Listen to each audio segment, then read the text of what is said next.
Part 1. You will hear part of a conversation between a customer and the owner of an IT store. First, you have some time to look at questions 1 to 8.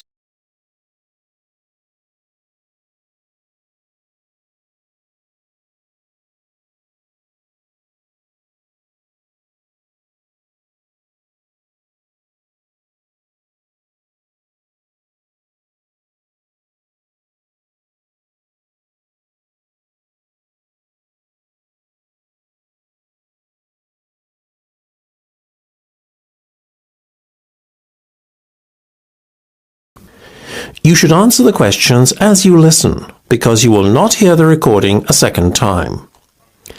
Listen carefully and answer questions 1 to 8.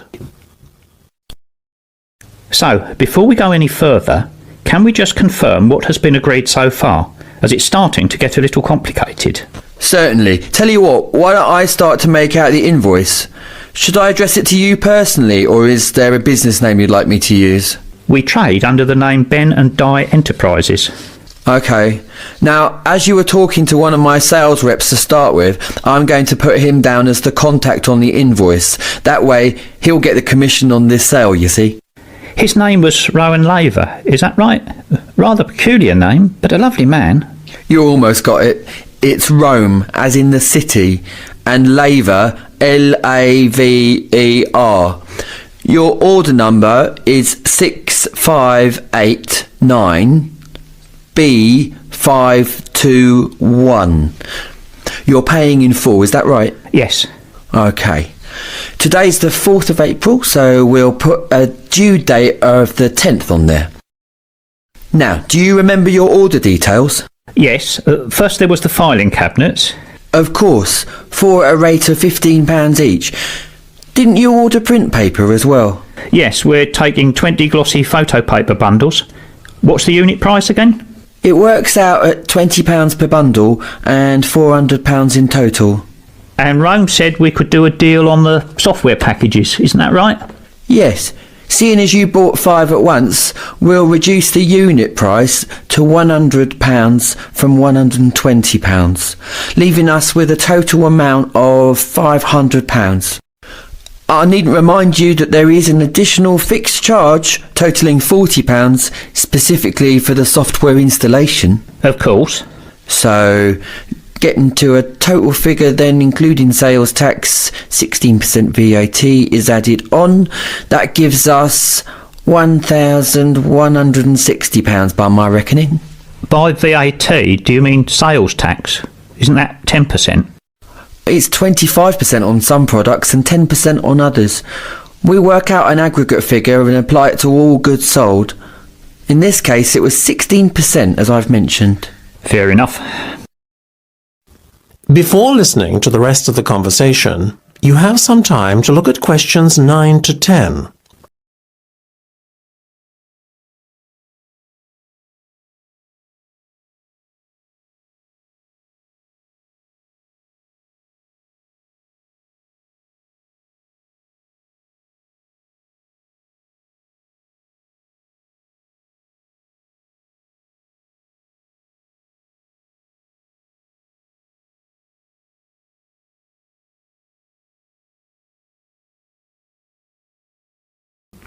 Now listen and answer questions 9 to 10. Listen, I know the due date isn't for a week, but do you mind if I write you out a cheque today? Not at all. You can make it out to me, Michael McCloskey. How do you spell that then? What, McCloskey? It's capital M C, capital C, Loskey. Got it. And how much should I make it out for in total? £1,500, please. £1,500? Yes, that's including my consultancy service fees. Oh, I almost forgot about that. Let me make a note here on the cheque. Includes consultancy fees. Now we're almost done. That is the end of part 1. You now have half a minute to check your answers.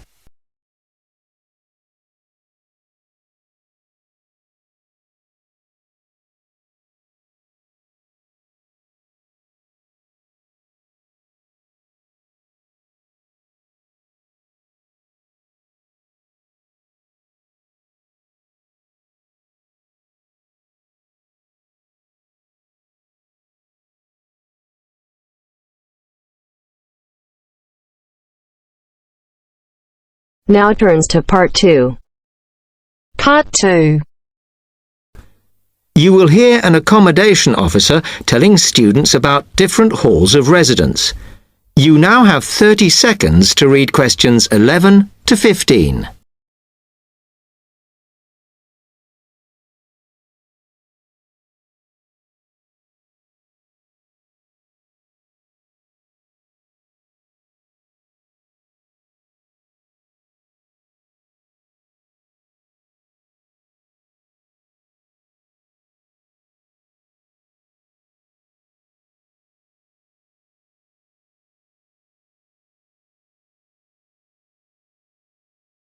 Now listen carefully and answer questions 11 to 15.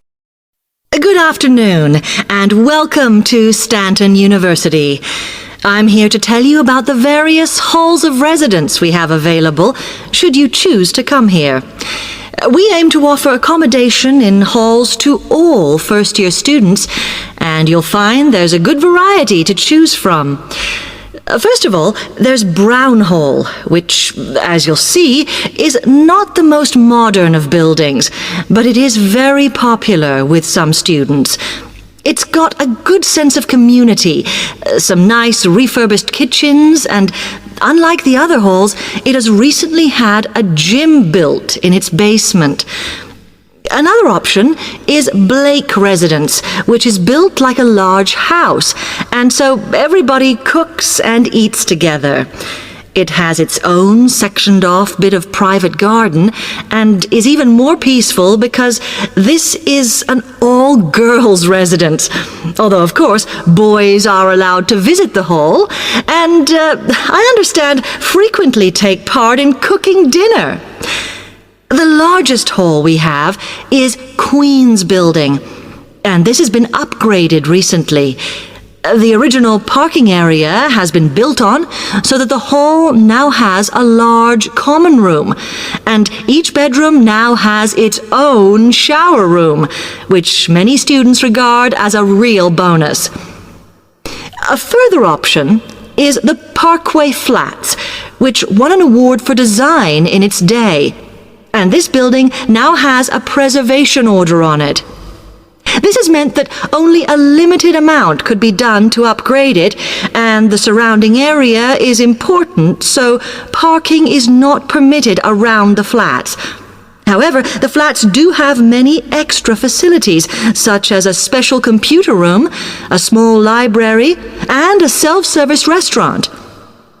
The cost of breakfast, lunch, and dinner is covered in the fees for this hall, so it does look a bit more expensive. The last residence we can offer you is Temple Rise, which again is slightly more expensive than other halls as the rooms are larger. This has got very lovely views across to the coast, and this more than compensates for the fact that bathrooms here are shared between 6 students. However, the hall has domestic staff who clean the rooms once a week, so this is perhaps an attractive option for the messier amongst you. You now have 30 seconds to read questions 16 to 20.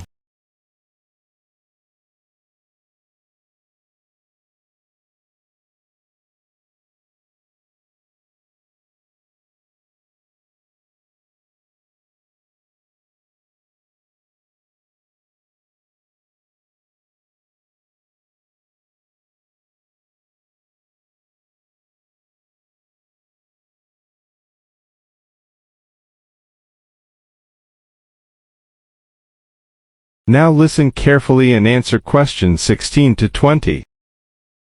Now, if I can just show on this wall map here where they all are, you might like to go and have a look round. If you come into the main university entrance, at the first junction, you'll find that Brown Hall is on the corner opposite the theatre. So you're nice and near the station here, though I think it can get a bit noisy with traffic. The same applies to Blake Residence, which is directly facing the junction to the university entrance. These halls are often used by medical students and such like, as they're out all day, so don't notice the noise. Anyway, if you then walk along Campus Road towards the main circle, you'll see the library on the corner, and Queen's Building is just past that as you head north. You will find that it is quieter here, and you may get fewer visitors. By the way, the circle is quite a feature of the campus, as it's set into the hills and has a brand new sports center in the middle. It's worth going to look around it. Now, the Parkway Flats are on the opposite corner to the library, facing the circle, as you head towards the main buildings. The main buildings are only about a 5-minute walk from here, and places in these halls go quickly, so my advice is to reserve your place as soon as possible.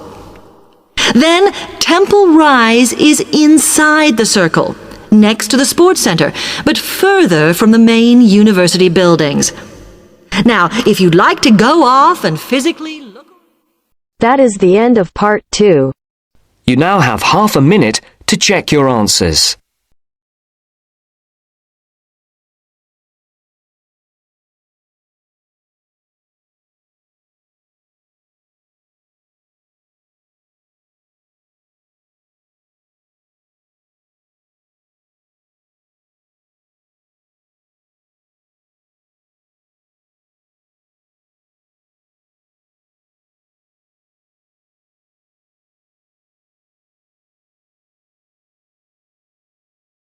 Now turns to part 3. Part 3. You are going to hear a conversation between an interviewer and a professor. First, you have some time to look at questions 21 to 26.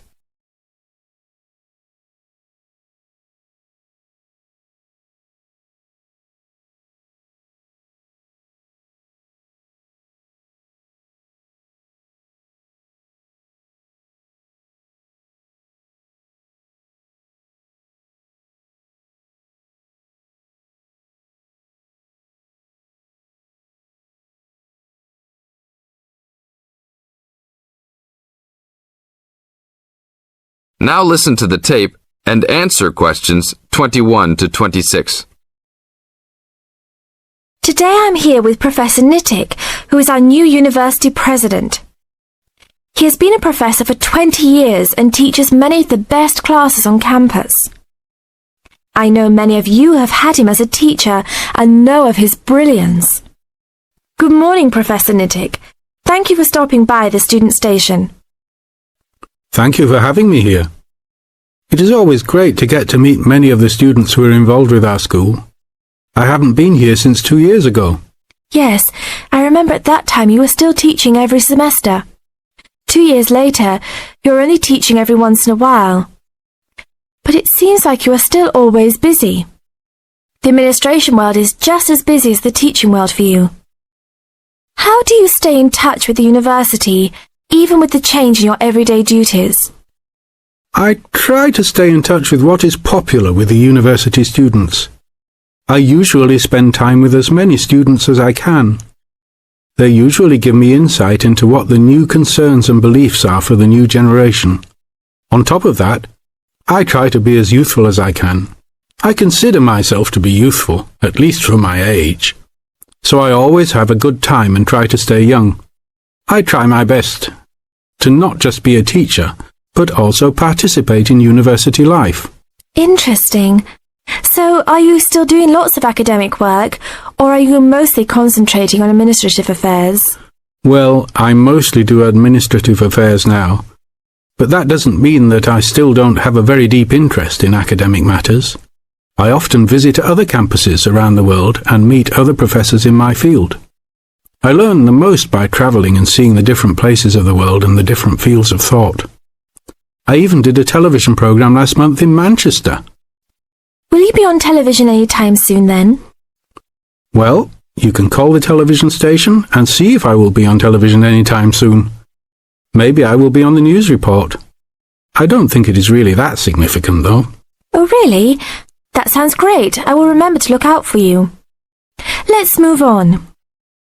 With all your busy travelling recently, how do you find time for your personal life? I try to keep my university life separate from my personal life. Sometimes it's hard to find time to just take my wife and 3 kids out for a family dinner, but usually we all manage to get together every few days.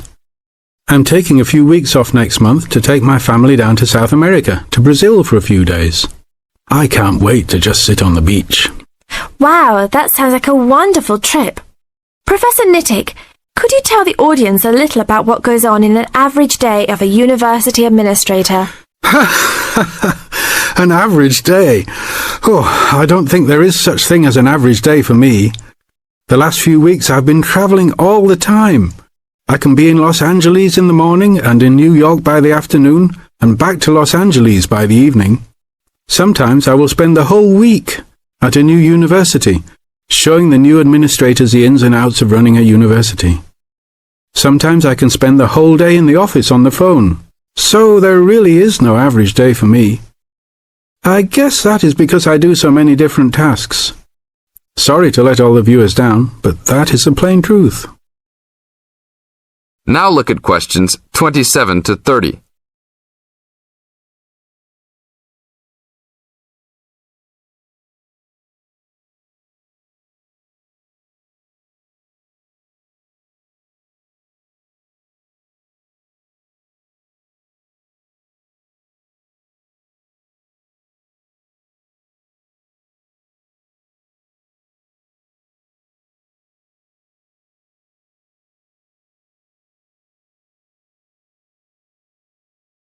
Now listen to the tape and answer questions 27 to 30. Well, I guess I can sum it up for them. You are a busy man. That is probably a good description. So, are there any immediate plans for the coming few weeks? Well, I'm in Los Angeles for the next 2 days, and then I fly to Colorado to meet a new prospective professor for our university. I will be in Colorado for about a week. Then I go to Japan for the next 10 days to meet with our university branch in Japan about record sales there. After that, I return to Los Angeles for a week, just in time for the graduation of the class of 2001. There you have it, my next month's schedule. Thank you very much, Professor Nittick. I always enjoy having you on our show. We hope to have you back on our show next time. That is the end of part 3. You now have half a minute to check your answers.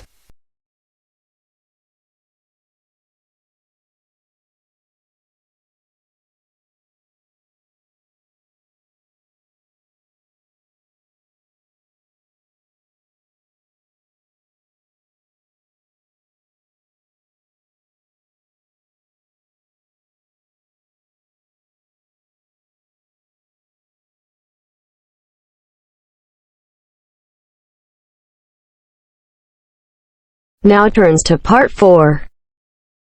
Part 4. You are going to hear a news broadcast about proposed developments in a local area and about a local college. First, you have some time to look at questions 31 to 40.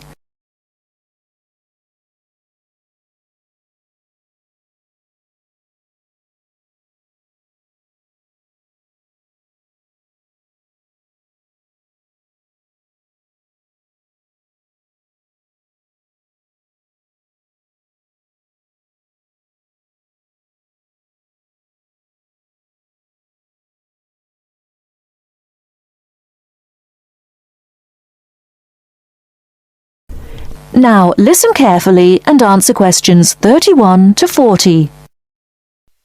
And now for our main headlines on Southern local news for today. First of all, the report relating to the proposed motorway and other developments around the village of Tartlesbury was published this morning. And, as has been expected, it has created quite a lot of interest. The new motorway will pass along the north side of the village, crossing the River Team less than half a kilometre from the well-known beauty spot, Streve Ford, to the northeast of the village. The motorway will cut the village off from the ford, where many children play. But that is not the end of it. There are also plans to build 1,000 houses on farmland west of the village. And on top of that, there are proposals to build an industrial estate for new technology companies on the site of the old steelworks on the edge of the village. A news centre with a swimming pool and a very wide range of sports facilities and a large supermarket with other shops are also planned next to the housing estate. Mr. Jones, a local farmer we spoke to early today, is strongly against the plans. But the local council is pushing for them to be adopted in full. They say that new housing is needed in the area and that it is an opportunity to take advantage of government grants for setting up new technology developments. The mayor, Mr. Funn, says, "We must make every effort to do our part for the economy of the country and for the local people. This is a golden opportunity to put Tartlesbury on the map." Reactions to Mr. Funn's comments have been quick to come. Surprisingly, when we contacted the spokesman of the local conservation group, he was very much for the planned developments. But not all the local groups support the scheme. And, unlike the mayor, the local MP, Mrs. Wright, is very much against the planned developments. Mr. Khan, a local shopkeeper, had this to say: "People are absolutely horrified at what is being proposed here. This is just a chance for some people to make money quickly. But I can assure you that if they think that local people are going to be a walkover, they have another think coming." Of course, we welcome the jobs that the new technology park will bring, but we feel that the large increase in housing and the proposed motorway will destroy the character of the area. I think this is a debate that is going to run on for quite some time, and we here on Local News will keep you informed. And now for something quite different. This year's exam results have just come out, and there are a lot of happy faces out there. It would seem that the number of young people going on to university from the local college in Upton, which is not far from Tartlesbury, has increased by 25% this year. All those who have applied to go to university or into teacher training colleges have found places. This is the first time that there has been a 100% success rate at the college. We spoke earlier to the principal of the college, who said she was very proud of all those who had achieved their aims, and she wished them every success in the future. There will be another news bulletin at 11 p.m. And for now, it's back to more music from around the world. That is the end of part 4. You now have half a minute to check your answers.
Give it to me.